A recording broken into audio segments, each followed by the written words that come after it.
was thinking about a couple years ago, when at the height of the pandemic, when things were hitting and things were being shut down. Do you remember when they shut down nature? Yes. Do you remember that? Like, you can't go camping. And it was a very short time. It wasn't that long. And I understand we at the time they're not sure how horrible this thing is going to be. And that one was one of the first things to back off. But I was excited about that. We like camping as a family, and we were excited for when they opened nature and we could get back to camping. And one of my favorite things, though, I don't know about you, one of my favorite things about camping for years is the prep for camping. I love the actual camping, but I really love preparing for camping. Getting all the gear. I have gear lists and bins with all the stuff in, and making sure everything is ready, and the shopping, and making sure we've just got all the stuff that's necessary to go camping. And I will admit, I like planning and the prep and getting everything ready way better than the putting it away at the end of a camping trip. I think all of our camping stuff, up until this year, we did a pretty good job this year, but in years past, I'd take it out and like it has sand and pine needles and dirt from last summer in it.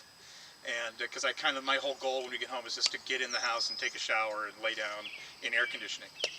And so I love the prep, not so much the other side of that, but it's important to make sure we have all the gear we need. And there's two kinds of camping that I like to do. There is the backpacking, and then there is car camping.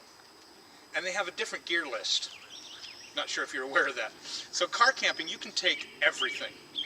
Literally, it is glamorous. We've got air mattresses that are 2.5 feet tall that have bed posts at the back and that inflate. Side table that inflates, and lanterns, and we've got a separate tent. We've got a tent and then a spare tent for eating under, and everything you can imagine. All the fishing gear. We've maybe gone fishing twice while camping, but always bring all the fishing gear. Backpacking is a little different. You're trying to get it down to the lightest and the most minimal stuff that you can carry, because you got to carry it. That's kind of the problem. And I have two camp stoves.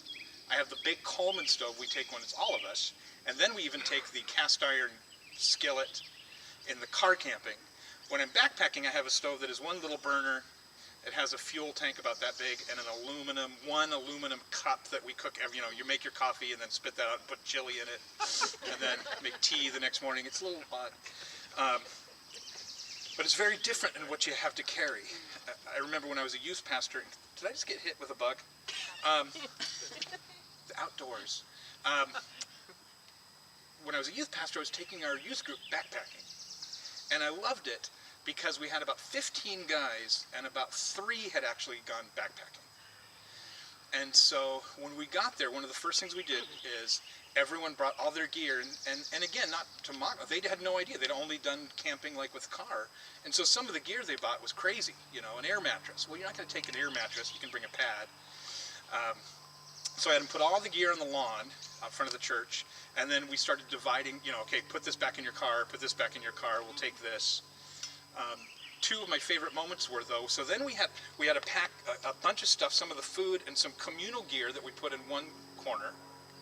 Everyone else had all the stuff that their personal sleeping bag and their toothbrush and stuff in another. And then my favorite, though, was in the communal gear, there was a trowel and a couple rolls of toilet paper. And I remember a couple of the guys going, wait a minute, what is that for? And I don't know. But we went to the other communal gear, and mainly the food and the water, and we divided that up a little bit to each of us. I was like, it's important for us to stay together, because some of you have the stoves, and some of you have the pots and pans, and some of you have breakfast, and some of you have lunch, and we've got to stay together, because once we get there, we're going to bring all this out, and we'll all have it. And so today we're going to talk a little bit about that, this idea of burdens. How we carry stuff as a community and how we carry stuff on our own. As I look around today, I know you all have burdens. I'm privileged to be brought into your life a little bit sometimes, and I can know some of the stuff that's going on, and all of you have stuff you're carrying. All of us have burdens that we're carrying, and some burdens we're supposed to carry on our own. It's our stuff. And some burdens, though, man, we are supposed to carry it together. So I want to talk about that this morning. So let me pray and then we'll get started. God, thank you for this church family. Thank you for this community. God, we are so thankful that we can be in this beautiful place. God, today we know there are burdens. I think of course, Silvernails and the loss of Jerry and just the heavy burden that grief is. God, I think of celebrating and being joyful with Steve and Sally and their first grandchild and how fun that is. And God, that is the part of life that good and bad, joyful and painful, all can bring with it different responsibilities and burdens. And God, thank you that you promise to help us and help us to learn to seek help and to help others carry those burdens as well. So God, be with us just in these few minutes as we examine our own lives, we think of people around us, and most of all, we're thankful that you have promised to make our burdens light. So we love you and we thank you today. In Jesus' name, amen. So we're going to look at Galatians 6, one of my favorite passages. And if you have your little sheet, I think it'll be on there. We're going to try and make the TV in a different spot, so hopefully you can see it if you want, but also on your sheet. So Galatians 6, verses 1 and 3 is our first point. First point is handling our burdens, our burdens together. It says this: Dear brothers and sisters, if another believer is overcome by some sin, you who are godly should gently and humbly help that person back onto the right path. And be careful not to fall into the same temptation yourself. Share each other's burdens, and in this way obey the law of Christ. For if you think you're too important to help someone, you're only fooling yourself. You're not that important. What a great translation. I love it. Combining this idea of, think about what is said in that one passage, that on the one hand it's telling us, hey, you're godly. If there are people who are struggling, you who are godly. Also, you're not that important. In one paragraph. Amazing. So there's got to be some understanding and maybe a little bit of nuance here. I like the way this verse starts out that says, the assumption, by the way, of this whole thing is that we are supposed to help each other. We are in this together. We are in this walk and this journey together. And it starts out with if. And I think probably a better translation would be, in my extensive study of Greek, no, just in the reality of the world and the language, when. We all have sin. It's like if someone around you, if one of your fellow followers, if someone else in your friend group, and someone in your community is struggling with sin, then help them. In context, sin is equated with these burdens that we're talking about. Sharing burdens, one of those things is sin, which is, anything that is against the moral compass of God, the moral standard of God, moral failure to live up to the standard of God. Which sounds terrifying until we begin to know what God is like, right? Yeah, we should do our best. He's set a standard and given us rules and laws, and also says, hey, I'm going to help you guys through this. I want what's best for you. What's best for you is to live this way, and I'm going to help you. I'm going to help you myself with the helper, the Holy Spirit. I'm going to help you with the truth of Jesus, the example and teachings of Jesus, and I'm going to help you with these folks around you.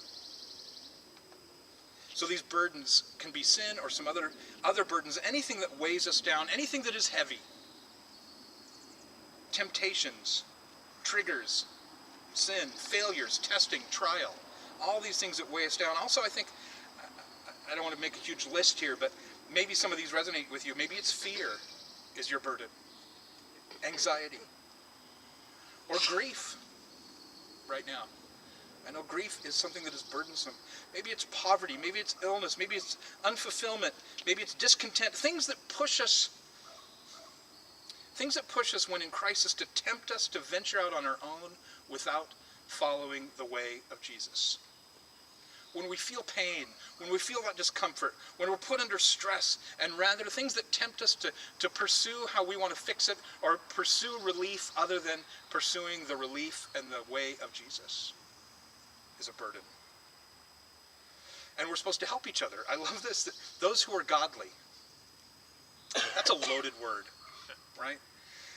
This is one I actually did some Greek study on, and it means living by the Spirit. Those who are living by the Spirit of God. Which man, that is such a better, that helps me understand it so much more. Those of us who are trying to live the way God wants us to live. Doesn't mean perfect, doesn't mean closer to God, doesn't mean more loved by God or more like God. It just means people who are trying to live by the Spirit of God, allowing the Spirit to motivate us. We are known and we know God. So you know who that is? All the believers, all the followers. When we're walking in the Spirit, when we're trying to live by the Spirit of God, by what we believe, we get to be the ones who are godly. We're following God. And then we get to help. And you know how we're supposed to help? By pointing out the failures and mistakes and gently and humbly. Gently and humbly. Be kind. Be kind without showing up someone else or emphasizing our own strength. When we help, we're not supposed to go in like, I got this. Or we're not supposed to go in saying, I've got all the answers, and boy, you should feel bad about where you are. Gently and humbly, and I love the tacked on explanation of gently and humbly. Hey, don't get full of yourself because you'll be right there next. You be careful because you can be tempted by just the same stuff. You can have the same burdens and take the wrong path just like somebody else. So be gentle and kind. Don't emphasize your own ability. Be there to gently assist. We are called to help, not judge, not condemn, not mock, not pity, not question how they got there, not to accuse, not to shame. We're to help. In fact, that kind and gentle help of somebody who is in crisis, who has a burden, is an example of godliness. That's all you need to do to prove godliness, is be kind and gentle and help someone.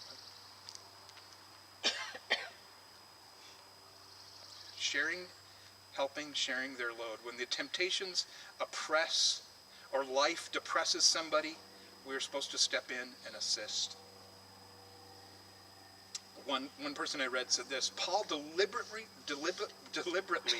returns to the thought of love being the fulfillment of the law of Christ, the Jesus Creed. This fulfilled in action, this is love fulfilled in action by his followers. I love this idea that this is the example. He's saying, how do you live as godly life? How do you live the way I told you to live? How do you live according to the law? You love each other. How do you love each other? You actually help somebody who is struggling with a burden. Somebody who is struggling with sin gently and kindly. That is living the love of God. We're all the same. We're all created the same. We're all made out of the same dirt. We all have the temptation, and when we see somebody struggling, we should remember that it might have been us this time, and it probably will be us next time. And we need to go give support. We all spend time being weak and afflicted. You know what? We take turns needing help, having burdens, and we help each other.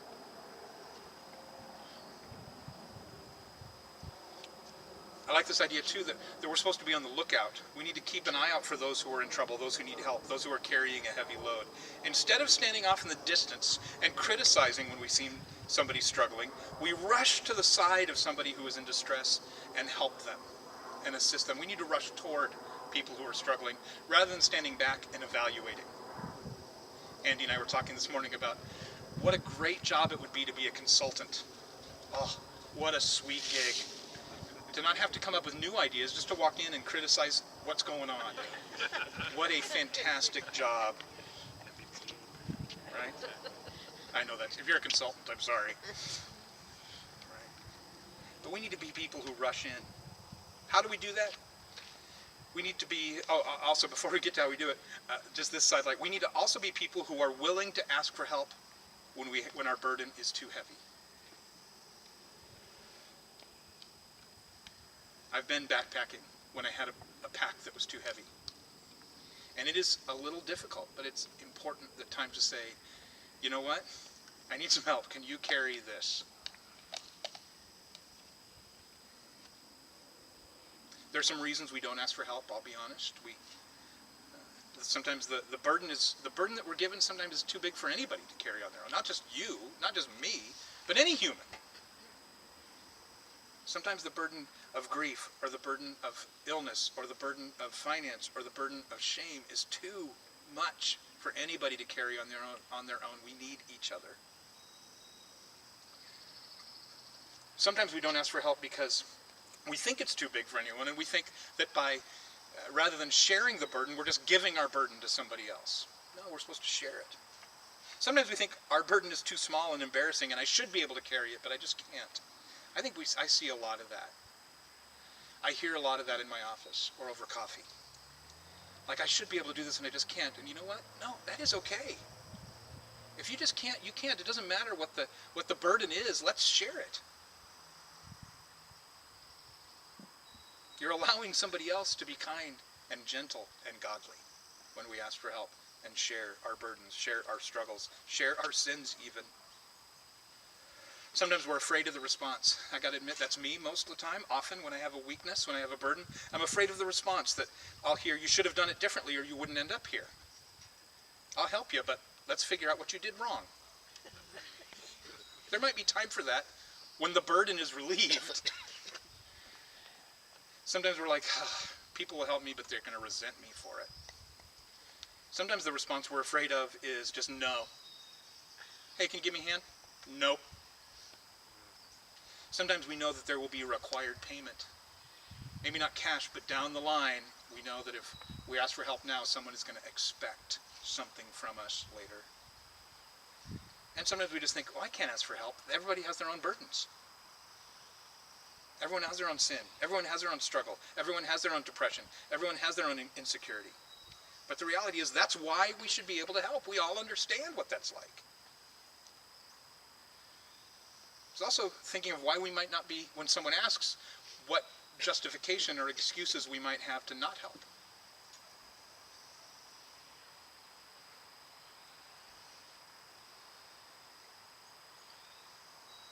Sometimes we just don't know how. Sometimes we're afraid we don't have the emotional, mental, or skill or the ability to help because we're trying to fix rather than help. We're going to read later, it's very clear. Sometimes it's conceitedness. Sometimes it's thinking we're better than we are. I'm too good to help, it says right there in the passage. Don't think you're above this. Don't think you're better than that person because they need help. We need to not think we are more important than we are. Comparison. Sometimes we don't help because we think I'm better or worse than the person who is asking for help with their burden or needs help with their burdens.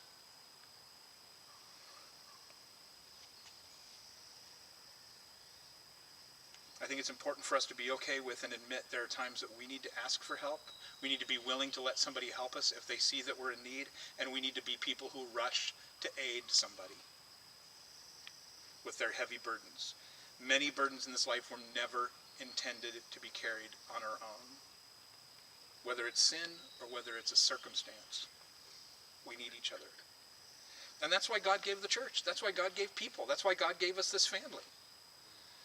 To be his hands and feet.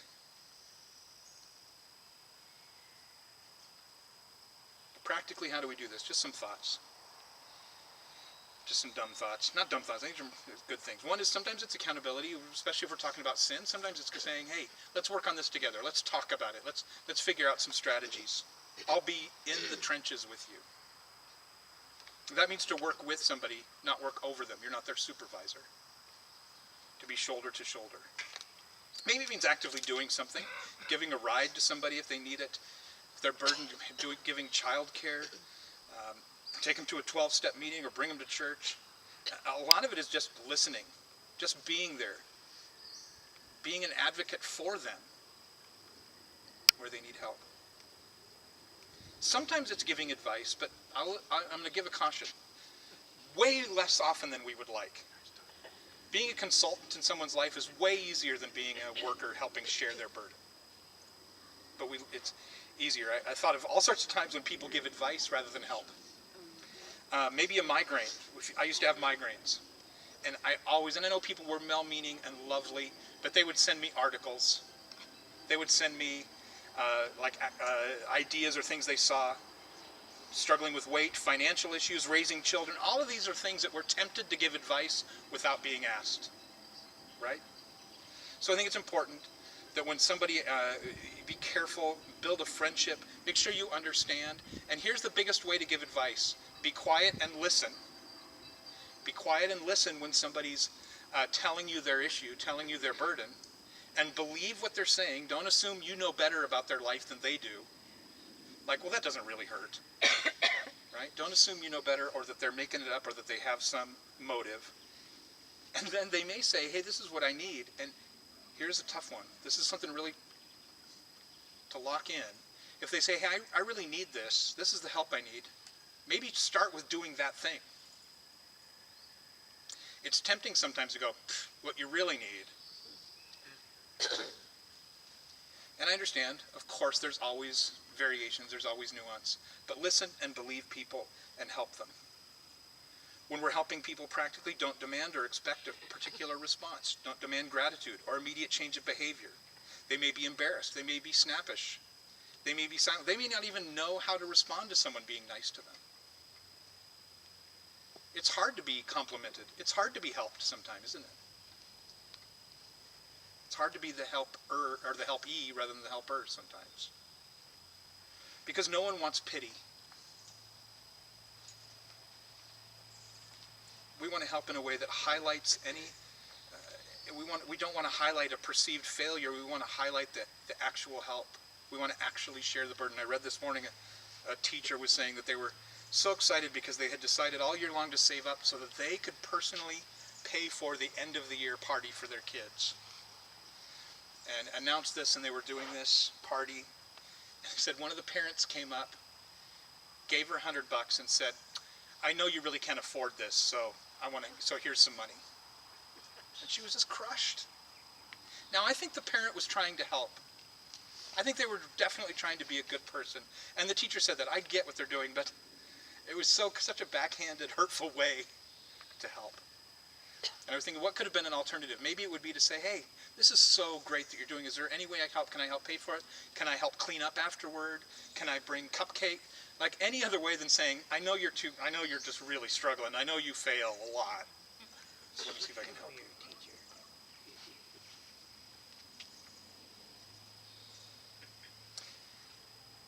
And I like this. I thought of this week, that I think helping somebody carry their burden is an antidote to being judgy, to being judgmental. I think when we actually get in the trenches and we help somebody with what they're struggling with, whether it's sin and they're saying, hey, I need help, in a 12-step group, or just in personality or accountability, or they just have a burden in life that is weighing them down. When we get in the trenches and we go shoulder to shoulder and we help them deal with the problem, it is so hard to be judging of that person. It's way easier to be judging from a distance. And I think if we want to be the people that are like Jesus calls us to be, we'll be right there, and that will help us to be loving. It's like a lifeguard. Yeah, I know lifeguards I've talked to. I did one summer as a lifeguard at camp, and most of the time that you have to do something. I had one time I had to go out and rescue a kid because they were disobeying what I said. They went further than the buoy, and they were playing around being a goofball. But you know what I didn't do is stand on the beach and go, you know what? I told you not to go out there. You go out and you help the people who do dumb stuff.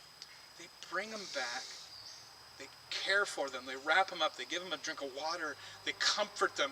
And then maybe they go, hey, and next time, how about not go to the shark-infested waters?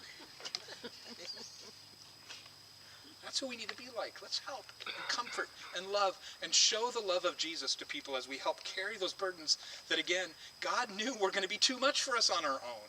We need each other. So be willing to be humble enough to ask for help, and be willing to be humble enough to rush in and help somebody else without showing our own strength as the goal.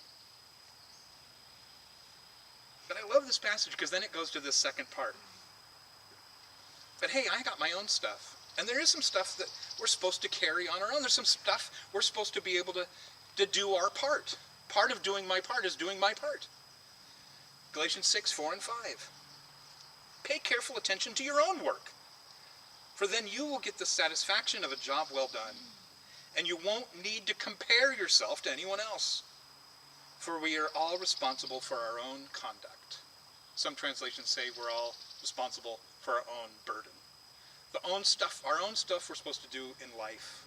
And it seems like this contradiction, but it's not. The word in chapter 2 above, the word in verse 2 means heavy burdens that we're not supposed to be able to carry on our own. Things that are too burdensome for one person to carry. And this is like, hey, this is the stuff that you're supposed to be able to deal with. So that you understand, and then you get satisfaction from, I'm doing what I'm called to do. And I love that it says this here, that that's how you won't compare yourself to somebody else. We think it's about amount of work, amount of goodness, amount of blessing. And that if I have more than you in this, then I'm better, you're worse. But he's saying, no. It's just about doing your part. Doing your bit. And if that's what matters, you're not going to look around and see, am I really doing my bit by looking at how much bit everybody else is doing? It's what God has called us to do on our own. The best example of this I love is, I've never been in the military, but I went through a phase where I read everything I could, especially about D-Day. At the 50th anniversary of D-Day, I got obsessed with reading about D-Day, and especially the paratroopers. And then Band of Brothers came out, and fascinating stuff. So here's the list. I love this idea. This is what a paratrooper in World War II at D-Day was supposed to be carrying. This was their own gear. 1 belt, pistol. 1 boots, canteen, cup, cover, compass, cap, wool knit, drawers. I don't want to know what drawers are. Field bag, gloves, 4 grenades, 1 handkerchief, 1 helmet, 1 knife pocket, 1 matches package. I love that. Gas mask, message book, parachute, pouch, 2 K rations, raincoat, rope, socks, 2 socks. That's good. You want both. Spoon, tablets of chlorine and halazone that you like clean water with. Identification tags, tape, tissue, toilet. Toilet set, 1 entrenching tool, undershirt, and 1 uniform. That's what they all had to carry on their own. And then they all had to carry community stuff. My favorite piece of community equipment was the pack howitzer. Howitzer is a cannon. And when they realized, oh, there's tanks down there, we need to have some way to have some sort of big gun. And that's a lot for one guy to carry. And so the whole squad would they built a howitzer, a cannon, that would be broken up, and the little pieces to each guy, as well as all the ammunition. The shells for this big giant cannon. And so I think it was 12 guys broke down everything that it took to put together this Lego cannon. And each guy had to carry it. So they have their own stuff, but there's also stuff that there's no way one person could carry, and they each take a piece. What a great illustration of what we're supposed to do here. We all have our own stuff. We all have our own knives and rations and drawers that we're supposed to carry for ourselves. But we all take a piece of this stuff that we're supposed to use together to advance the kingdom. Satisfaction comes as a result of caring for and doing what I'm able. Not trying to do as much as somebody else, not doing as much as I think I should, but what I am able. If I know that I have completed and I'm carrying and I'm doing what I'm able, that is enough. That should give satisfaction. Not trying to keep up to any other standard outside of what God has called you and given you the ability to manage. Mutual concern should not lead to mutual competition. It is insidious for us to compare ourselves to somebody else. Comparison robs satisfaction. Comparison robs us of the ability to do our own work. We begin to always looking at somebody else and comparing it rather than just doing what I'm called to do. Comparison makes us judgmental. No matter how much we do, we look around and there's somebody who's doing less and we look down on them. There's somebody who's doing more and we feel insecure. We are supposed to do what God has told us to do. That is how we have satisfaction, by following and carrying our own burden. And that's also how we have enough strength to help care for somebody else's burden. Yeah, that's a lot. That gear list is heavy and a lot. But we also have just a little bit of strength to be able to help carry a piece of somebody else's. Practically, how do we do this? How do we defeat comparison? I think the easiest and most important thing is have our eyes fixed on God rather than any other Christian. let's look at what Christ called us to do rather than what another Christian is doing.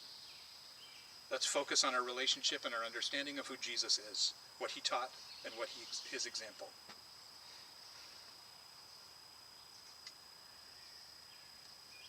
Realize that God has given me exactly what I'm supposed to be doing. He's given me exactly the right amount of strength to manage what he's put in front of me. And when it seems overwhelming, when it seems too burdensome, man, we go to the first part. I need some help. And we're here to help each other. We all can carry our own part, and we all can use the help of others. I think the best example of this is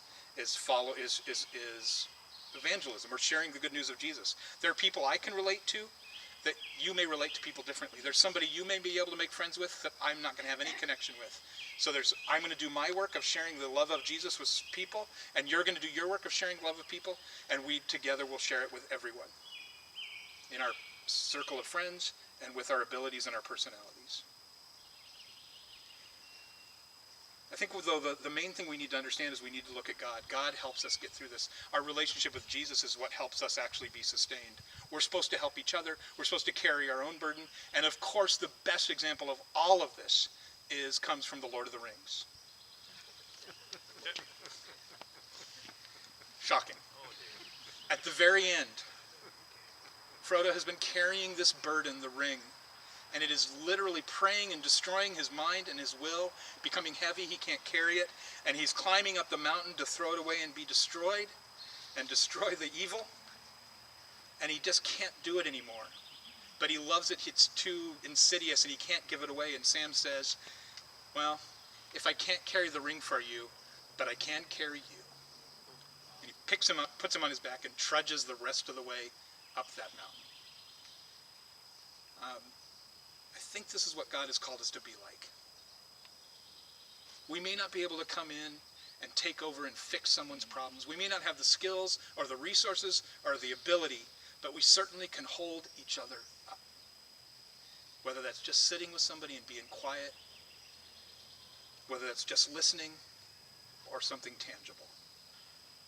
We all rely on God, and God carries us to the end. This passage goes on to say, Galatians 6, 9 and 10, so let's not get tired of doing what is good. At just the right time, we will reap the harvest of blessing if we don't give up. Therefore, whenever we have the opportunity, we should do good to everyone, especially to those in the family of faith. May we be people who fulfill our calling and carry out the mission we're called to do while we actively look for ways to share the heavy loads of life with each other as we serve our God. Thank you so much. Have a fantastic week. Enjoy this beautiful weather, and we will see you next Sunday. Thanks.